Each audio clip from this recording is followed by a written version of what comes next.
right then, school song. Let me hear it. Fair East Side,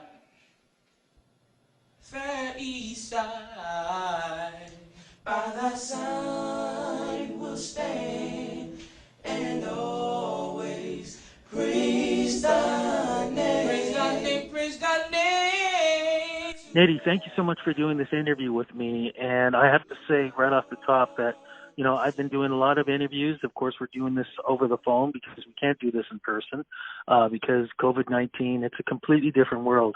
And the fact that we're all dealing with the COVID-19, racism is being spoken to in a certain level now that we've never had before.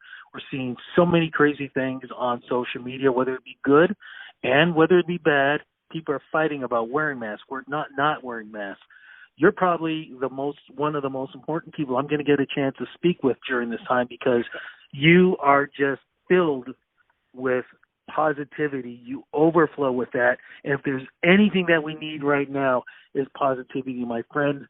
You have been doing that before this virus started and years passed and still doing it. So thank you for this interview and thank you what you are giving back, especially during this hard time.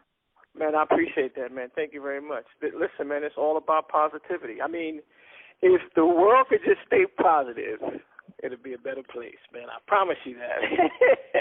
We got to have faith, and we got to stay positive, man. I think it's going to wean itself out. We're going to be all right.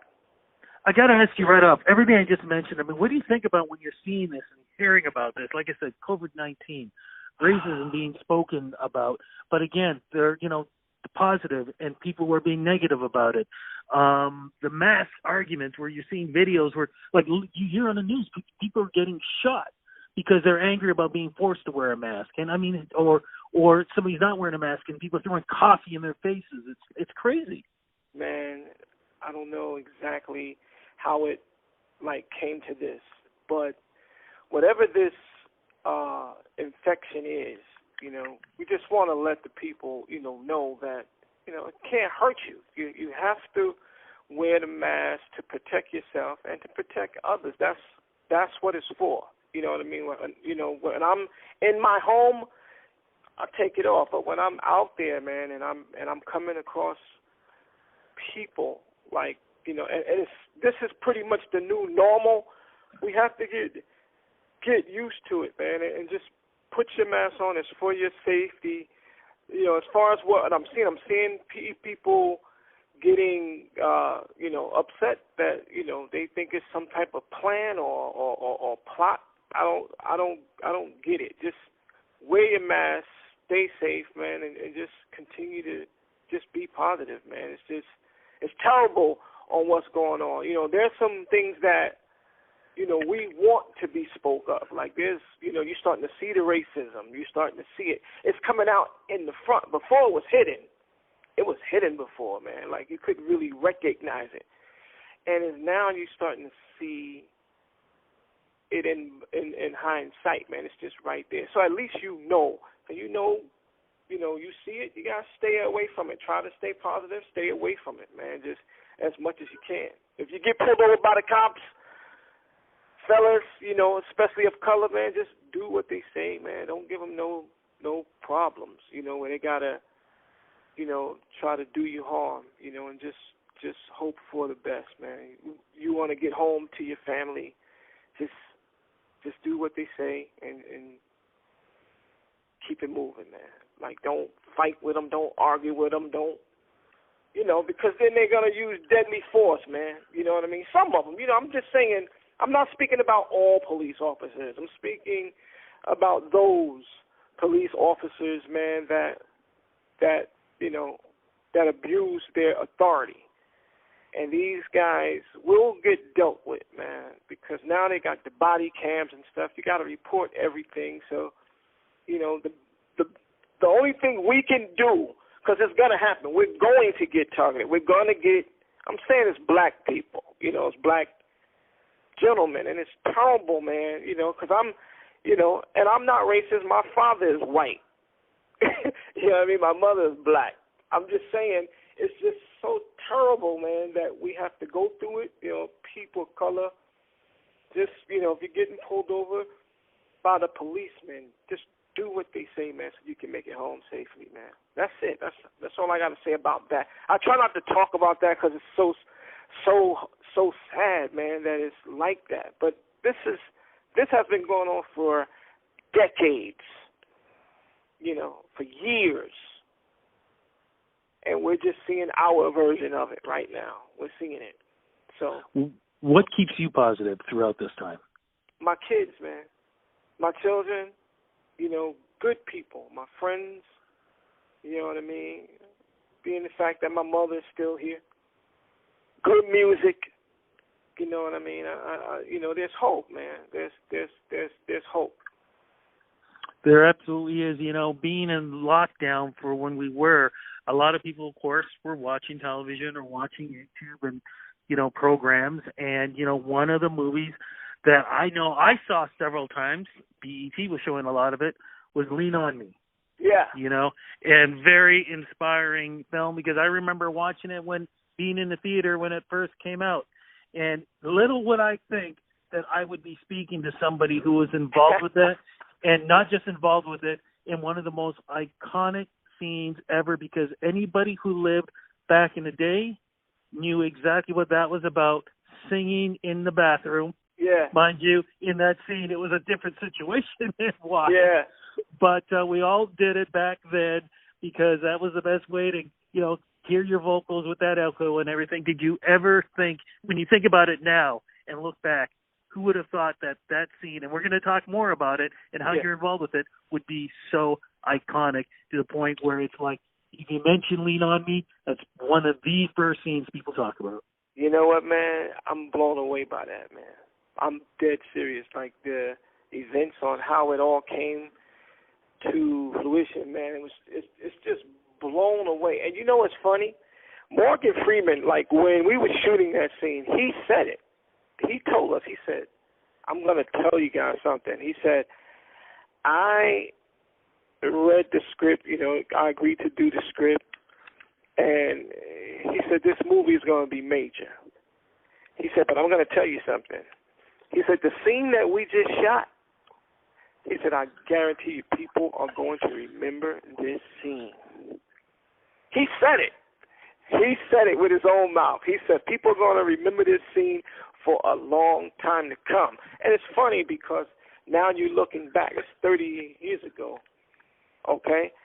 If you go on the internet and put Fair Eastside, man, it's so many people reenacting that scene from the movie, man. And we're happy that we were the spearhead, man, at putting down the arrangement, you know, because we changed the whole school song around, you know what I mean? And people are actually singing the version that we created, and all the way down to the littlest part, like it's like I threw a yeah part in the song, like yeah, and they do the whole thing exact. So I'm very happy to see that, man, and blessed. We are blessed to still listen. The reason why RIFF is still running and we're doing shows and stuff like that has a lot to do with that. We had that #1 movie, man. I'm going to get back to that in a moment, but I want to jump over to RIFF. How did RIFF get together, and where did the love of music come from for you? Okay. Let me start backwards then. Okay, so the love for the music for me came from my mom's, you know what I mean? Like just watching my mother sing around the house and singing all the old things, watching her sing in church, you know, my whole entire family. I come from a family that sings, like my church, you know, just watching. Everybody's talented. So I picked that up easy. I picked it up, you know, I was a drummer first, and then my mother one day just told me, you know, I used to mark her. So that's how I learned to sing. She told me that my father was a good singer too, but I never really heard him sing. But anyway, moving forward, how RIFF got started, man, we started in high school, you know. It was one day, and it was funny how it all came to play, because a couple of us was friends outside of school, and we used to sing in a gospel group when we were younger. We sang in a little gospel group, little quartet gospel group. And so I knew I had friends that can sing, all right? So, okay, moving forward. I'm sitting in homeroom. This is my freshman year in high school. I'm sitting in homeroom, which is the first period of class. Like when you're coming in to the building, you know, at 8 o'clock, you got to go to homeroom and sit. So when the bell ring, you got to go to your next class. So I'm sitting in homeroom, and I get I hear Mr. Clark, who was the principal, comes over the loudspeaker and goes, "Look, Michael Best, come to the office." I was like, all right. So I go down to the office. The secretary is sitting there. Mr. Clark is in his office, which was off to the side. So she says, "You can go in." I go inside. There's two girls sitting there with Mr. Clark. I knew one of the girls. She was my baby mother. She didn't have the baby. She wasn't pregnant at the time. This was after high school, but I was dating her. And we had broke up, but we ended up getting back together after this. But she was sitting in the office along with another girl that I knew that I liked. So Mr. Clark was like, "Mr. Best, how you doing?" I'm like, "Okay, sir." He goes, "Which one of these girls are you dating?" I was like, "I'm not dating any of them." He said, "Okay, you're going to sit here, you're going to lie to me." But Mr. Clark knew that I had people in my family that could sing. He heard about my mother. He said, "Mr. Best, I want you to sing the school song, man." He said, "And if you don't know it, I'm going to suspend you for 21 days. I was like, "What?" He was like, "I'm going to suspend you for 21 days if you don't know this school song." Now, mind you, Mr. Clark demanded that everybody knew the school song on site. If not, he was going to reprimand you. He was going to suspend you for how many days he wanted. So he was trying to impress these ladies. And he told me, he said, "I want you to sing the school song." And I told him, "Mr. Clark, please don't let me sing it today." I said, "I promise you on my life, sir." I said, "If you let me come back tomorrow, I'm going to blow you away." He said, "Mr. Best," he said, "because it's Secretary Day and the secretary is supposed to be scheduled to sing it, I'm going to let you pass. But if you don't come here at 8 o'clock in the morning to sing this school song and blow me away," he said, "I promise you I'm going to suspend you for 21 days and you're going to be kicked out of school and repeat it the next year." So immediately, I'm panicking now. I'm like, okay. Because number one, mind you, I told you I was a freshman. I didn't know the school song. I didn't want to learn it. But I knew that he demanded us to sing it. He demanded us to know everyone. So I went home that day. I hooked up with Anthony and Dwayne, who was, real close friends of mine. We're like cousins and brothers and stuff. And we did a rendition of the school song, doo-wop style. We came back the next day, and he announced us, "Ladies and gentlemen, rise for the school song." He was like, "We have the Playboys." And that was the name that he gave us. So it was me, Anthony, and Dwayne, and we did a rendition of the school song as you know it today, without the praise thy name, without that. But we did it in the doo-wop way, the regular way. Like we had that 3-part harmony, and we blew away. He was standing there with his mouth open like, what? So from there, he made us sing the school song every day until I graduated. So check this out. I was there freshman. We had to be there 4 years. We sang the school song every day for 4 years. Lend a hearts and hands to help increase thy fame. Ooh, Lord, the honor, yeah. After that is when RIFF got together. We added my cousin Steven and Kenny Kelly, and we changed our name to RIFF, man. And we was most popular in the school, man. And that's also how we got written into his movie. But go ahead. That's how RIFF got started. I'm speechless, but I know I got to continue with this interview, though. But, when I was first introduced to Mr. Clark, and of course I'm going to say Mr. Clark because absolute respect, it was seeing magazines like Time Magazine with him holding a baseball bat. Right. And, of course, you hear these things, but nothing's really phasing your brain because, of course, I'm a kid at the time or young. Right. But then you see the movie, and you're watching this. You're saying, okay, I get a better understanding. That still would not give a better understanding unless I speak to somebody like yourself. Was he exactly like what we see in the film? And was the school transition from what we see in the beginning to what we see at the end? Was that actual fact? Actual factuals.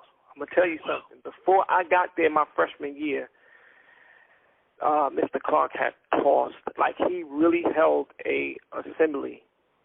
Like this was at the end of the year too.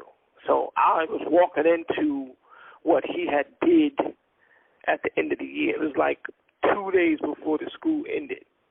He called a assembly program, and I guess he went through their files and seen who was doing what, who was goofing around, they not doing what they needed to do as far as like test scores and as far as like, attending the classes. They were cutting, they were just hanging out.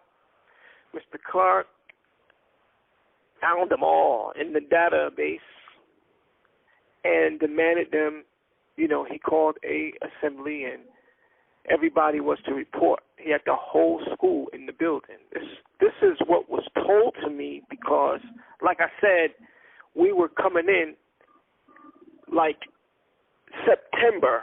Like he had did it in June. When we came back that year, he had just kicked them out. So there was repercussions. Like Warner Brothers found out about it and everything.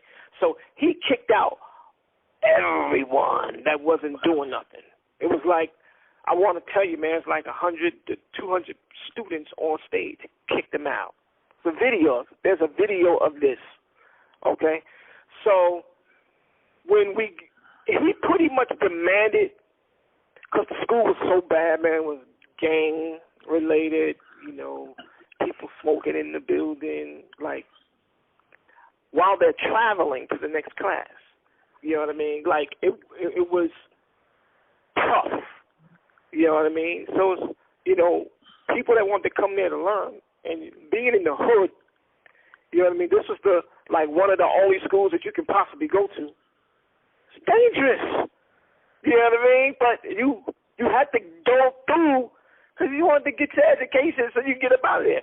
So Mr. Clark was a blessing to that building because he tossed them. He tossed them and put chains on the door until he was able to get those magnetic doors that they needed to keep people out, and he put security at these doors. You know what I mean? You have to show ID. Like, he really beefed up security, kicked cats out, and you had to have an ID. This is when IDs was coming in strong. So, yes, to answer to your question, man, it was tough. So when we got there was an initial assembly, and Mr. Clark talked about, just in June, he tossed out 200 and something students. And he will do it again if you are not coming in here to learn. He demanded the scores to change, and they did. The scores changed and everything. And then all of a sudden, I get that call to come to the office, boom, boom, boom. A couple of months after that, Mr. Clark sat us down and was like, look, I'm having a movie done about this school. He said, I'm writing you guys into the script. He said, because I can't believe what's happening here. You guys has changed the way the school song is being sung. And everybody loves it. Can't you see? Look around. Everybody loves it this way. I thank you. So they actually wrote us into the script. We auditioned for Warner Brothers. When they seen us sing the song, they couldn't believe it. And, wow, the rest is history, man. That's pretty much how it happened, man. It was just luck. Luck. Because we just 5 guys, man, from the hood, trying to skate through high school. Wasn't thinking about singing. We was trying to stay under the radar. And because of my baby mother is how RIFF got started. I'm going to call her up, man. I don't think I'd ever thanked her for that, but I'm going to call her up and thank her for that, man. She was the reason RIFF got started because I went right after that and got Anthony and Dwayne, and we changed that school song around, man. You are still giving back, not just musically, but spiritually also. Can you talk about exactly what the Vibe Sessions is all about? Okay, the Vibe Session is basically life, love, and music. And what we like to do, man, we like to get up, for 25 minutes, 30 minutes tops. I like to come on and with a topic, about issues, man, that everybody go through, in relationships. That's the life part. Then we talk about love, and of course we talk about the music. And now we're getting into the thing where, like, we're having special guests like that was in the industry come on and tell their stories and stuff like that there.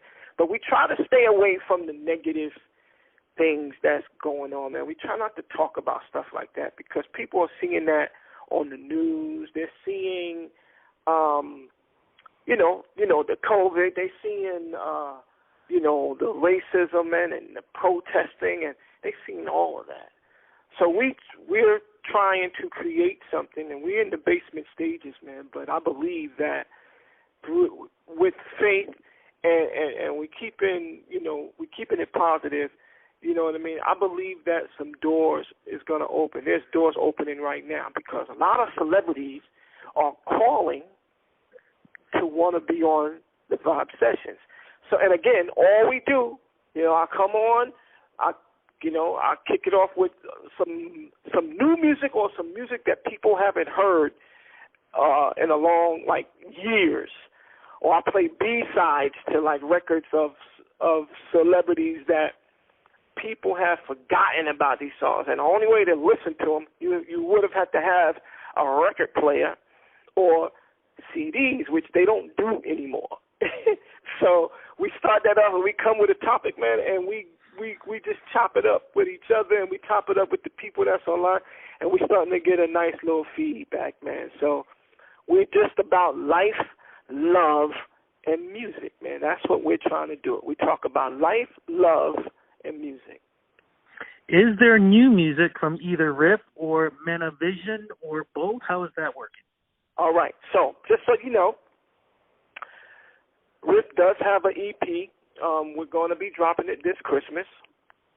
Menavision is working on a new project starting, I want to tell you, as soon as we can be able to travel, because our producer lives in a whole different place, and we need to get to him to work. So that's the only thing that's slowing Menavision down to work. We got to travel out to North Carolina. Right now, that's one of the hot spots.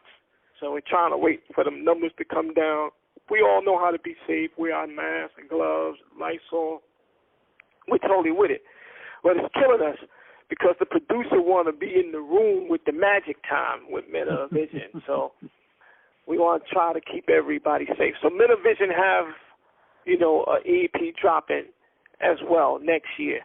Myself, I have out a single right now. It's called With Me. You can get that on all your digital uploads. It's called Nitty Green, and it's called With Me. It's it's an R&B pop record. It's about love, and that's out there right now. And I'm also working on an EP myself. With me.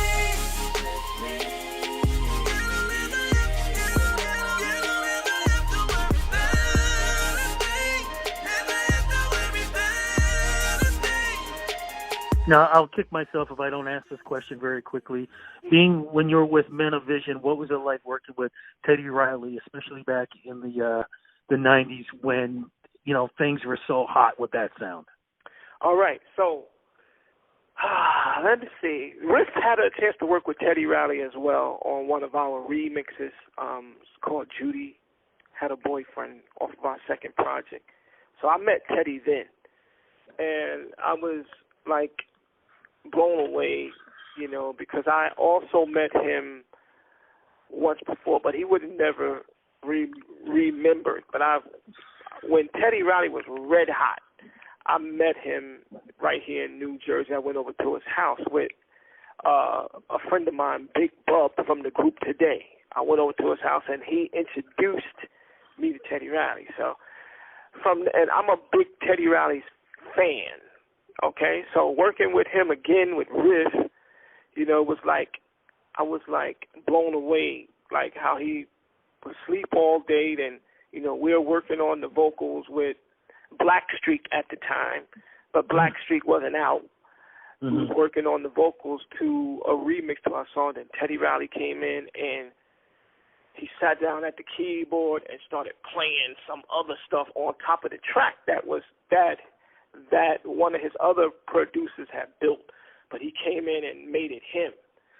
And that's how all the producers do it, but that's how that went about. Now, moving forward with Minivision, it was through a production company called Jade Productions that had to deal with MJJ Records, which was Michael Jackson's label. At the time, Minivision, you know, had broke up.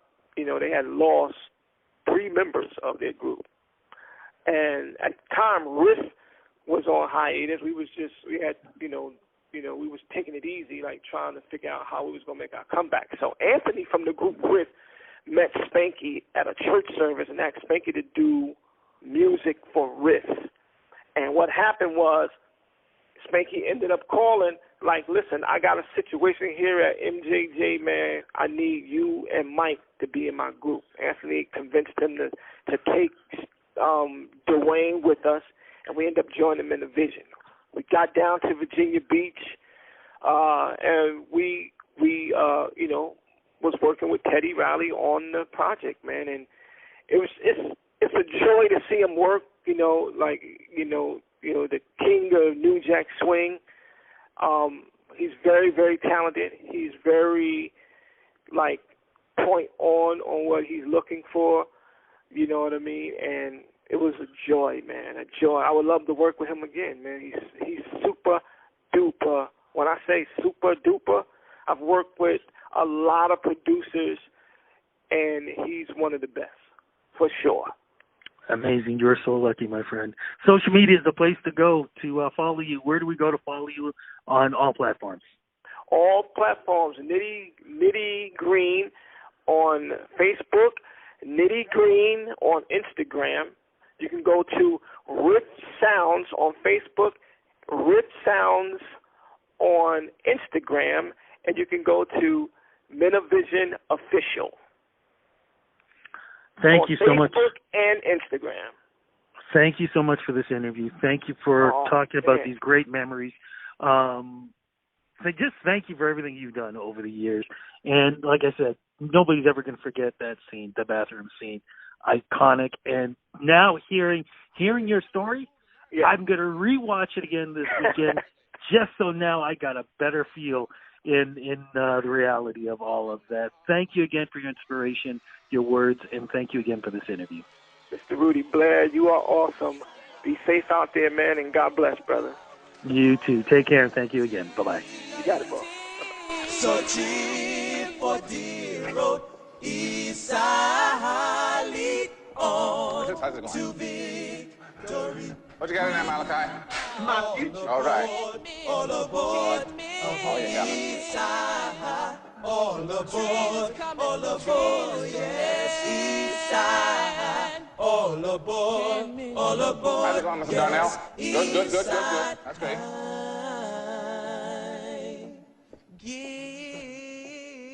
Get, fellas.